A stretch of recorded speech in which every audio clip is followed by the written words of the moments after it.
Good day, everyone. I'm so excited to be here. This is The Exchange, and I have read an awesome book. All right. And I actually have the author of that book who's here with me today. His name is Dr. Alfred E. Smith, and the book is The Self Image Method. You got to go get it. You can find it on Amazon. Again, that's The Self Image Method by Dr. A. Smith. And this is an amazing book. It's eye opening and it helped me become aware. So, with that being said, Dr. A, would you like to greet us, sir? Great. Thank you so much for having me. I always love talking about ways that people can see who they really are because I just think we are an incredible creation and most of us don't know it. Awesome. Awesome. Awesome. Well, I know it helped me. I have shared it with several people I know. So thank you for having this conversation with me about the Absolutely. book. So we're going to be doing several episodes of this. So please stay tuned for the additional episodes covering the entire book. Now, we're not giving you every detail here. He's not going to do that because you got to go buy the book. All right. So, Dr. A, if you're good, let's jump right in and let's discuss this book. Let's discuss what you wrote. So, got to ask you this because you open up with a quote, and I absolutely love it. And the quote is, "You don't rise to your goals, you fall to your self image." What exactly is that? And tell us what that means. Yeah. And I think that's probably the spine of the book. If you were going to get a point across, we talk a lot about goals and goal setting, which is good. Goal setting, how to reach goals. Should I do them linear? Should I do them progressively? And goals are important. But we rise to the level of our self image because our self image is what allows us to reach those goals. Your self image is your thermostat, it's your ceiling, it's how you see yourself. And that's what allows even what I'm going to reach for. So I tell people that what's more important than goals is your image. Have goals and set them big, but you go as big as your image. And that's why a lot of people are stuck, Teresa, I think, and wondering, what did I do wrong? Am I messing up? I have these goals. Some people are reaching them, some people are not. And the difference is usually not skill. The difference is usually self image Is and how I see myself, the okay. confidence, all that's in there. Okay, so I don't rise to my goals, I fall to my self image. So, what that says to me is, regardless of what the goal is, if my self image, how I see myself, Mhm. does not match or align with the goals, I'm not going to reach them. Is that what I'm Right, hearing? right, Okay. right. And Okay. I absolutely am in agreement. We need to have goals. Goals set something bigger than us to go get. But what I'm saying is, it's the us that's going to go get them. So the internal picture I have is what allows me to reach any goal that I have. It's what gives me the confidence. It's what gives me the resilience. The components, if you will, of reaching any goal successfully is resilience. This means you're going to have to get up and keep going. Confidence, I mean, real confidence, because that conquers the third thing, the imposter syndrome. All this is in self image, and all those are what help you get to your goals. Because resilience means if I fall, I get back up. Well, if your self image is intact, you do that. If not, we don't. The all the components of success are tied up in your self image. That's Okay. why major things, like I mentioned before, imposter syndrome, people wrestle with that so much. That is completely a self image thing and can be handled as we do the work because it puts it in our image, not outside of us. Okay. So, we've been saying self image a lot. So, please define that so we can all be working from the same definition. Please define what is self image. Give it to you quickly. Your self image is the internal picture that you carry of yourself, and it quietly determines everything you do. Okay, one more time. Your self image is the internal picture you have of yourself. It's not your Facebook, it's not your Instagram, it's not what you see in the mirror. Your self image is the internal picture you have, how you actually see yourself, what you're capable of, who you are. And that image of yourself, your picture, determines everything you do, everything you say, every goal you will try to reach, every risk you'll try to take, every move you try to do. It's determined by how I see myself. If I see myself as capable in doing it, then I do it, or at least I go for it. Because you got to remember, your self-image or confidence doesn't guarantee success. That's not the point. Because you're going to try a whole lot of things. Some you're going to quote unquote succeed, some you're not. But if you continue to go, you ultimately will be successful. And that's what your image gives you, that resilience. And it gives you that confidence to know that you can. Because confidence is built. All that's in the self-image. So it's your internal picture. If that internal picture is solid, my confidence is solid, my resilience is solid, it determines everything I do. And that's why the work that's done on the self image absolutely affects everything else in our life. Okay. All right. So it's the internal picture that we hold of ourselves. Yes, So that sounds like to me, and I know every day we don't go around walking around saying, "This is my image. This is how I see myself this way." All right. When we're in different situations, we don't say, "I see myself this way. This is how I see myself." So, with that being said, that says to me, it's in the subconscious. It's in on the unconscious level. Is that what I'm hearing? absolutely. That's why the whole There. How did it get there? of the self image, Yes. How did we begin to hold this unconscious image of ourselves? yeah, starts really, really young. And that's why here's a little nod to the parents from 0 to 5 years old, and definitely by 7, the picture that they see of themselves is already formed and is continually to be formed. It's formed when you're young, and it's formed without your consent until you're old enough to give consent. Here's what I mean by that. When you're a child, whatever you're taught, it doesn't matter if you were a child and were taught to be um, a Muslim, then you would be a Muslim. If you were a child and you were taught to be a Christian, you'd be a Christian. If you were a child and you were taught to hate this or that, you would hate it. It's what you were taught, because we don't argue with it. So there's 3 components that happen when we're young, but they continue to happen now. That's the key. These 3 architects are continually working now. Here are the 3 that help form. Number 1, authority. An authority figure, your parent, your teacher, your coach. What is said by an authority figure, especially when you're young, but even now, think about it now. The people that are important to you, that have authority with you, their words mean a lot and they help shape you. So your authority, who's speaking into your life, who did.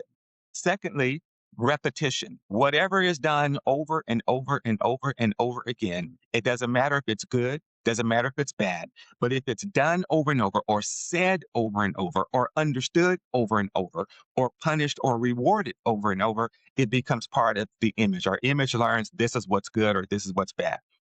The last thing is emotional intensity. In other words, things that happen during emotional times, during times of grief, during times of pain, during times of sorrow, things that were said or done in those moments resonate and they stick and they become part of who we are. And like you said, our self image doesn't live in the conscious, it lives in the subconscious. And we need to lean into this because this is important.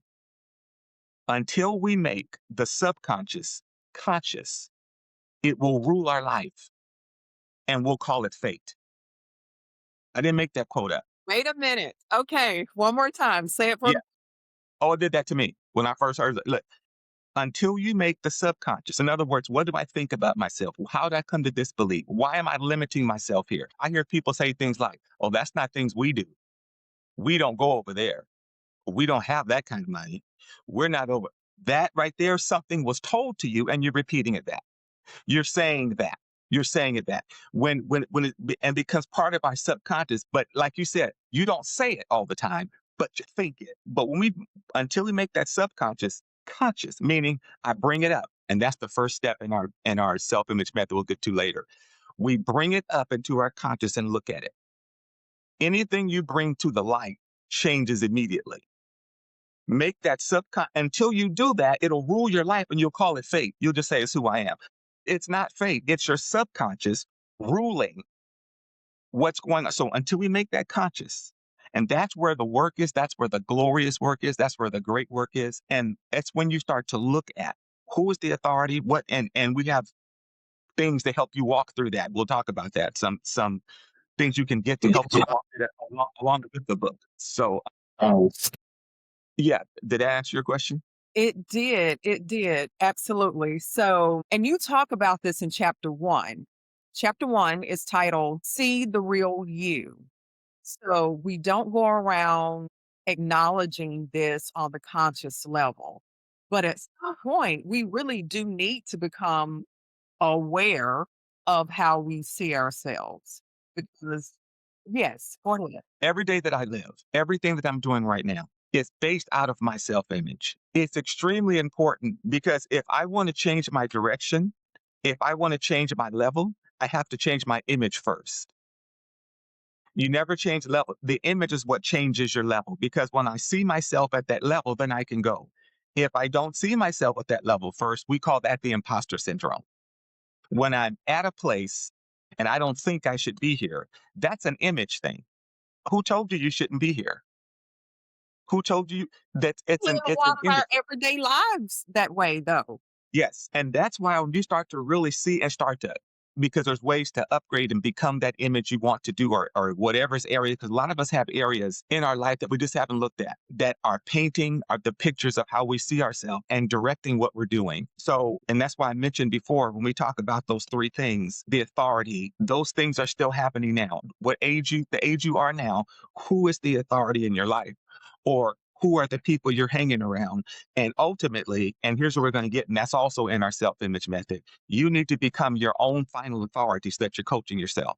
I don't want to get ahead of myself. I'm just laying the foundation for it. You want to become that ultimate authority yourself so that you have people in your life that you're listening to. Always. There's always something somebody can tell you, but ultimately, you become your own authority and coach so that if you hear something from quote unquote authority or you heard something when you were a child that wasn't right, you can correct it now because you become that voice.